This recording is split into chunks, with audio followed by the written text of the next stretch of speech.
In this lecture, I will show you a glimpse of the audio cleanup process. After completing this course, you will be able to make your audio as clean as I am going to show. I have 2 tracks of the same audio, and I will improve the second track. I have developed a one-click solution where all the necessary audio effects are in one place, and in the correct order. Select the whole track by double-clicking inside it and go to the Tools menu.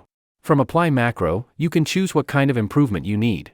So far, I have developed 11 different solutions like Clear Vocal, ESS Reduction, Intelligent Voice, Podcast Improvement, etc.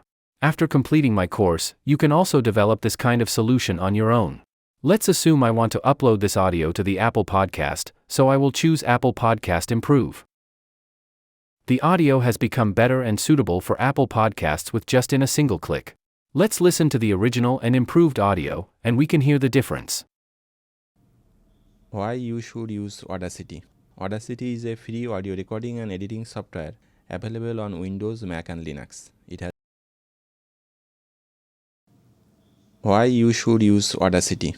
Audacity is a free audio recording and editing software available on Windows, Mac and Linux. It has the easiest user interface among the audio editing software. Even if you are a beginner, you can start using Audacity with a very small learning curve. You have to learn the basics of audio editing and you are good to go. To clean up audio recordings using Audacity, you have to know some basics about the audio data. Though Audacity is 100% free, it is powerful enough to do professional quality work.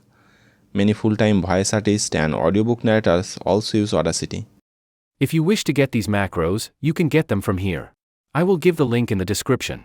These macros work on Windows, Mac and Linux. The installation process is very easy as importing some text files. You will get a details video on this page description. These macros can make your learning process faster and better as you would see how things are configured for different requirements. Please continue watching the next lectures to learn what effects to apply for clean audio. It is also important to find the perfect configuration. So watch a lecture and practice with the recording you have. If you have watched this video on YouTube, it is part of my audio cleanup course. If you have not enrolled in this amazing course, please check the description for the course enrollment link.